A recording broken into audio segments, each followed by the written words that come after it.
Hat hat hat hat, চল চল চল চল চল, মাঠে চল মাঠে চল, ঘাস খাবি, ঘুরবি ফিরবি, গোয়াল ছেড়ে আকাশ দেখবি, চল চল চল চল চল। রাখাল বিটিয়া মাঠে গরু চড়ায়। গরু চড়ানোর জন্য যে যা দেয় সে খেয়ে সে দিন কাটায়। তো সেদিন ছিল পিঠে পার্বণ, আর তাই সেদিন সবাই রাখালকে পান্তা নয়, ঝুলি ভর্তি করে পিঠে দিয়েছিল।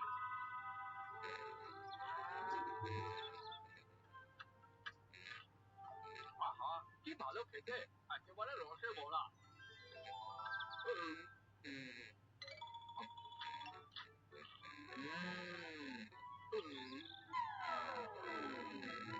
কিন্তু এখনো তো একটা খিদের পিঠে রয়ে গেল।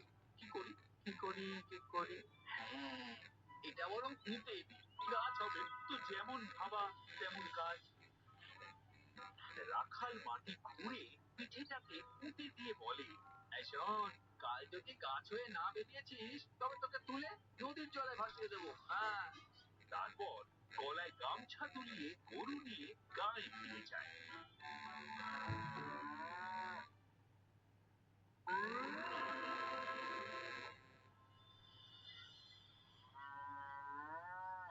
গিয়ে দেখি তো পিঠেটা কি হলো।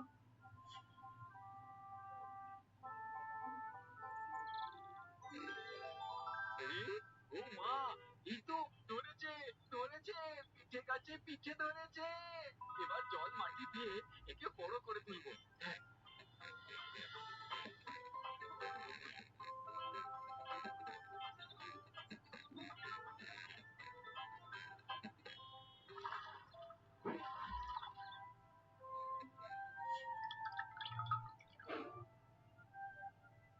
অদ্ভুত ব্যাপার, পরদিন রাখাল এসে দেখে গাছটা বেশ বড় হয়েছে।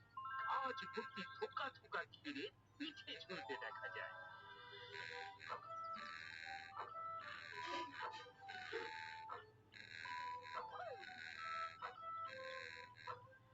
ওদিকে তেপান্তরের মাঠে এক খুনখুনে বুড়ি ডাইনি তার মেয়েকে নিয়ে থাকত, আর খাবারের সন্ধানে মাঝে মাঝে এদিক ওদিক হানা দিত। তো সেই বুড়ি লাঠি ঠক ঠক করে এসে পিঠে গাছের কাছে দেখতে পায় রাখালকে।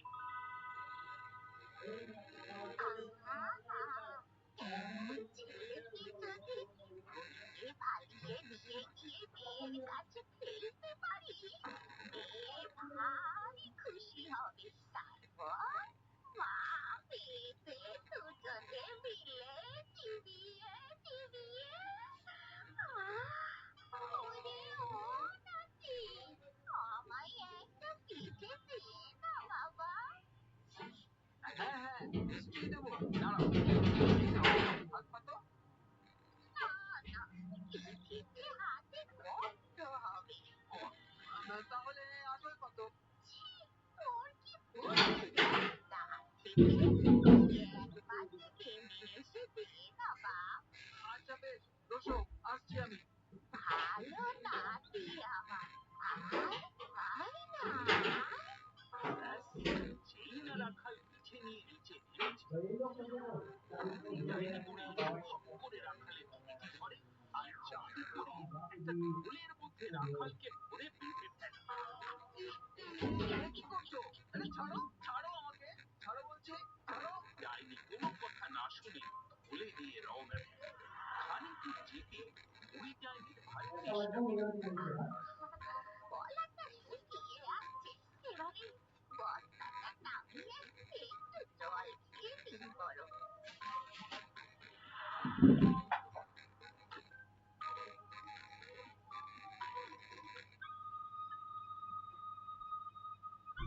এমন সময় ওই পথ দিয়ে এক চাষি যাচ্ছে। বস্তার ভেতর অমন হুলস্থুল দেখে তার ভারী কৌতূহল হয়।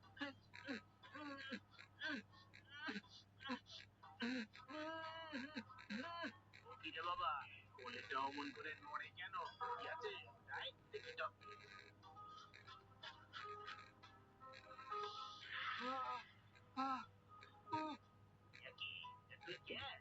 কোলের ভেতরে কেমন করে এলি? বলছি বলছি, সব বলছি, দাঁড়াও। তবে তার আগে কিছু ইট পাথর জোগাড় করো দেখি, শিগগির করে। চাষি ও রাখাল বেশ কিছু ইট কাঠ পাথর দিয়ে বেঁধে সেখান থেকে পালায়।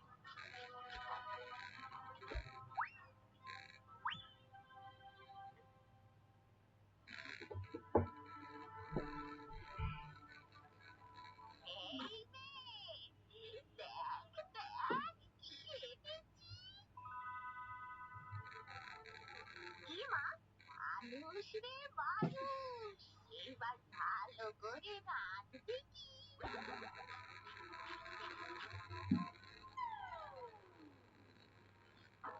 ওমা, মানুষ কই? এ যে ইফতার খাতর। এটা কি করে হলো? একটা ওই জল খাওয়ার সময় ফাঁকি দিয়ে পালিয়েছি হচ্ছে, কালই তোর দফা রফা করবো আমি। পরের দিন বুড়ি রূপ বদলে আবার গাছতলায় যায় রাখালের সন্ধানে। ওরে আমার মানিক, কতদিন বাদে তোকে দেখলাম রে। আয় বাছা, কাছে আয়। কে তুমি? ওরে, আমি যে তোর মাসি রে। কাল তো এরকম মিথ্যে কথা বলে এক বুড়ি আমায় ধরে নিয়ে গিয়েছিল, আর আমি ভুলবো না। কোন বুড়ি তোকে ভুলিয়েছে তার জন্য তুই তোর আপন মাসিকে অবিশ্বাস করবি বাছা? ও বাবা, কত পিঠে ফলেছে, একটা পিঠেও নিয়ে আয় বাছা। আমি ছুঁড়ে দিচ্ছি, খেয়ে নাও। ছি ছি ছি ছি ছি, গুরুজনকে এমন করে কেউ বলে না বাবা। এত করে বলছে যখন, তখন মনে হচ্ছে এ যদি সত্যি আমার মাসি হয়। দাঁড়াও, আসছি। এই ভেবে রাখাল যেই না নিচে নেমেছে, অমনি বুড়ি আগের মতোই তাকে আবার থলের মধ্যে ভরে নেয়। বাবা, কালকে খুব ফাঁকি দিয়েছিলি। এবার ডাইনি আপন রূপ ধরে আবার রওনা হয় তার আস্তানার দিকে।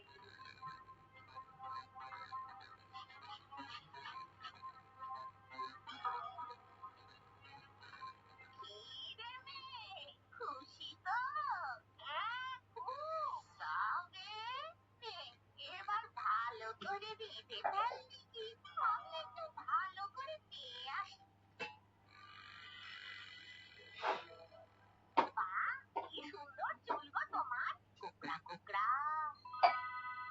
আচ্ছা, আমার এমন তোমার মতো কোকড়া চুল হতে পারে না? কেন হবে না? তবে হ্যাঁ, এমনি এমনি কি আর হবে? অনেক কসরত করতে হয় জানো। ও তুমি পারবেন। বলো বলো, কি করতে হবে? আমি সব পারবো। প্রথমে জলের মধ্যে ডুব দিতে হবে, তারপর আমি একটা মন্ত্র পড়বো। যতক্ষণ না মন্ত্র শেষ হবে উঠতে পারবে না কিন্তু। আচ্ছা, তুমি কতক্ষণ জলে ডুবে থাকতে পারবে? একটা না একদিন তো পারবো। বেশ, চলো তাহলে। মেয়েকে নিয়ে রাখাল গেল একটা পুকুরের কাছে। শোনো, প্রতিবার আমি উঠতে বললে তবেই জল থেকে উঠবে, কেমন? যাও যাও যাও, পুকুরে ডুব দাও দেখি। এরপর মেয়ে পুকুরে ঢুকতেই রাখাল বলে ওঠে, বারবার তিনবার খেলা হবে এইবার। চুল হবে কোঁকড়ানো আর বাকিটা পগার পার। উঠে এসো। কি, চুলের কিছু হয়নি তো? আরে হবে হবে, যাও আবার ডুব দাও। এই দুইবার, শেষবারে জমবে মজা। কই গো, উঠে এসো। ওই তো হচ্ছে হচ্ছে। নাও আরেকবার ডুব দাও। এই জলে ঢুকতে রাখাল সোজা দৌড়ে গেল ডাইনি বুড়ির টেনে। মেয়ে, ও মেয়ে, বলি ও মা, ভুতুনি, গেলি কই মা? সে নেই, আমি তাকে খেয়ে ফেলেছি। হ্যাঁ? না না না না, সে কি করে হয়? শুধু তুমি একা জাদু জানো নাকি? হ্যাঁ, আরে আমি জাদু জানি বলেই না পিঠে গাছ বানিয়েছি। সেও তো বটে, কি সর্বনাশ! ওরে, ওরে আমার মেয়েটাকে ফেরত দে রে। দিতে পারি, তবে তোমাকে তার জন্য খেসারত দিতে হবে যে দেব, দেব। আমাকে আমার ভবিষ্যতের জন্য অনেক সম্পদ দিতে হবে। বেশ তো, এক্ষুনি দিচ্ছি। এই যে, এই নে। এবার আমার মেয়েটাকে ফেরত দে বাপ। তার আগে শপথ করো যে তুমি আর মানুষ ধরে ধরে খাবে না। হে মা, না না, আর খাবো না। এই আমি তোকে কথা দিলুম। বেশ, এবার এখানে বসে চোখ বুজে বলো, আয় আয় মেয়ে, জলের মতো নে। আয় আয় মেয়ে, জলের মতো নে।